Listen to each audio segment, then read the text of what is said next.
kasih pemirsa Muslim yang dirahmati Allah, tetap bersama kami di Belajar Islam. Kita akan lanjutkan pada segmen terakhir ini, akan membahas soal kalau yang kita angkat ini anak yang tidak jelas asal-usulnya. Banyak terjadi misalnya di depan rumah kita, kalau kita lihat berita-berita itu kemudian ditemukan anak. Ya, ini kemudian juga menjadi timbul keresahan.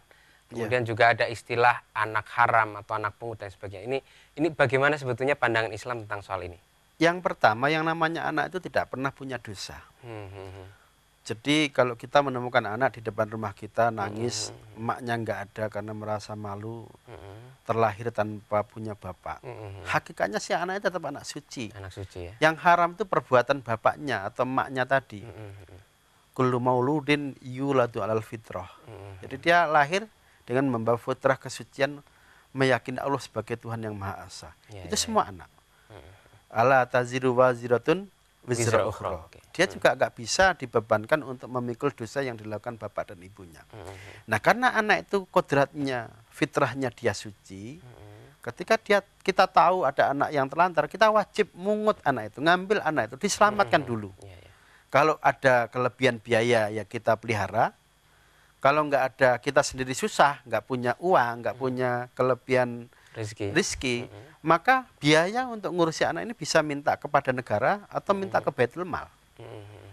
Kalau kita juga nggak mungkin ngurusi, walaupun ada peluang Baitul Mal ngasih, tapi karena kita juga repot, anaknya udah banyak, maka anak ini kita selamatkan dulu. Setelah itu dibawa kepada lembaga-lembaga panti pengasuhan yang sudah mendapatkan izin dari negara. Jadi bukan panti pengasuhan yang gelap, yang tidak punya papan nama, yang tidak punya izin. Ini berbahaya nanti. Legal formalnya juga harus dilihat jelas. Kita pada waktu nyerahin itu harus milih juga. Oh, ini bonafit, ini tidak bonafit. Anggap aja ini Allah mempercayakan kepada kita. Ketika kita akan percayakan kepada lembaga lain, kita juga harus nyari, milih lembaga yang betul-betul profesional, lembaga yang betul bonafit. Ada nggak akte notarisnya segala macam. Terus track recordnya ini gimana, yang sudah dididik, diasuh di sini itu sudah yang jadi orang berapa, yang jadi tokoh berapa. Ya, itu kita harus lihat, kita menjadi bahan pertimbangan kita itu. Nah, kalau anak dalam posisi lukotoh ya, ditemukan semacam ini, ini nasabnya ikut ke siapa, Pak? Nasabnya kalau memang betul-betul tidak ketahuan, dan dia perempuan, kalau perempuan itu kan nasabnya, atau anak zina itu kan nasabnya kepada ibu. Nah, kalau nasabnya nggak ada ya sementara itu dikosongin aja. Kita hanya bisa menetapkan status keagamaannya. Ini beragama apa anak ini? Kalau posisi diketemukan itu di mayoritas masyarakatnya Muslim, anak ini langsung dihukumi Islam. Itu di hukum negara kita boleh, artinya di akte kelahiran misalnya si A bin kosong gitu, itu diizinkan? Kalau memang tidak ada, mau diapain? Masa mau diisi dengan manipulasi? Nanti kan bisa juga ada tambahan. Diberikan pada yang ini, yang menemukan. Nanti ada keterangan. Tetap nggak bisa. Nanti akan ada keterangan bahwa anak ini prosesnya adalah diketemukan, tidak diketahui asal usulnya, tidak diketahui orang tuanya. Sampai batas nanti diteliti, kalau memang ternyata misalnya karena kecanggihan teknologi atau orang yang buang itu kemudian nyari, menyesal sekian tahun, balik lagi dicari ciri-cirinya begini dan ketemu, dites DNA-nya ketemu, lah itu baru nanti nasab orang tuanya baru bisa disandingkan. Ini. Tapi itu sebenarnya kan kasihan kalau anaknya ngelihat aktenya, waduh ternyata di akte saya nggak ketahuan orang tua saya. Nah, memang faktanya seperti itu, mau diapakan? Faktanya memang seperti itu. Jadi kalau kita justru menyantumkan nama orang lain yang bukan bapaknya, ini kan ada manipulasi. Jadi dalam agama kita tidak diperbolehkan manipulasi itu. Tetap diterjelaskan proses bagaimana anak itu diketemukan, bagaimana anak itu tinggal di yayasan ini dan sebagainya, itu nanti ditulis dalam berita acara itu. Nah, soal kewaliannya nanti bagaimana kalau itu anak perempuan begitu? Kewaliannya, kalau dia ketahuan hasil dari zina, tentu yang menjadi wali adalah hakim. Kalau tidak diketahui sama sekali, sama hakim yang menjadi wali bagi anak perempuan itu. Kalau laki-laki kan tidak mengenal wali, dia boleh nikah betul. dengan siapa saja tanpa wali. Begitu. Nah, ini kalau diserahkan pada lembaga ini kan sangat jelas ya. Ini kalau misalnya terjadi hal-hal yang tidak diinginkan, ternyata lembaga itu kemudian bangkrut misalnya, itu Ya. kemudian kewajibannya bagaimana? Nanti negara yang harus ngecek. Ya, ya. Jadi Departemen Sosial itu harus punya data mana lembaga-lembaga pengasuhan, dan itu harus dikontrol. Ya, ya.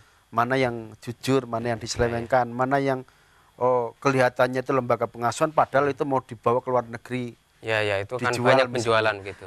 Jadi Ya. Depsos itu yang banyak melakukan kontrol terhadap lembaga-lembaga pengasuhan anak. Ya, baik, baik, Pak Fuad. Sayang sekali kita harus akhiri pada pertemuan malam ini.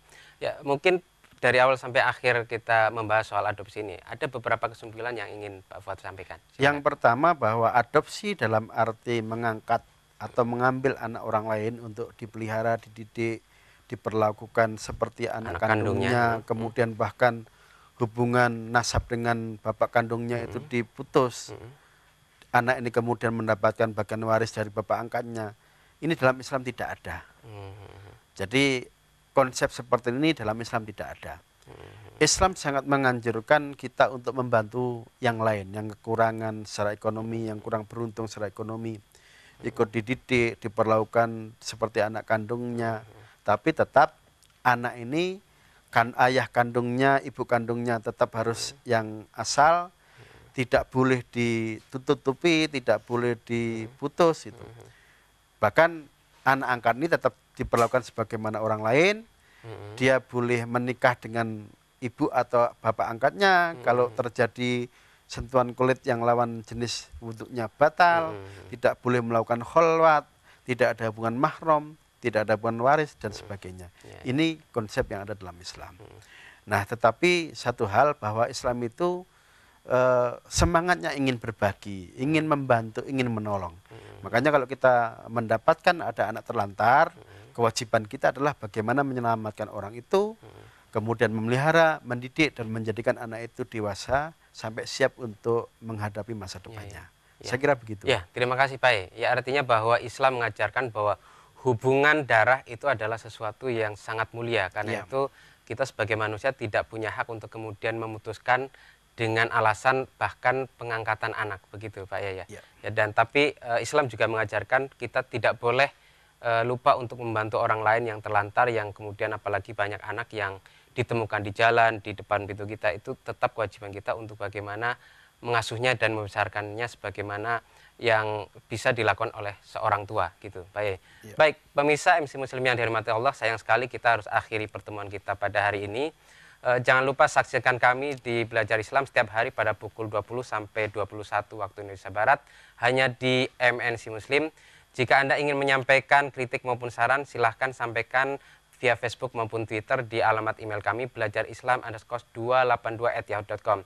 Terima kasih sekali lagi dan sampai jumpa di Belajar Islam berikutnya. Wassalamualaikum warahmatullahi wabarakatuh. Terima kasih Pak. Ya.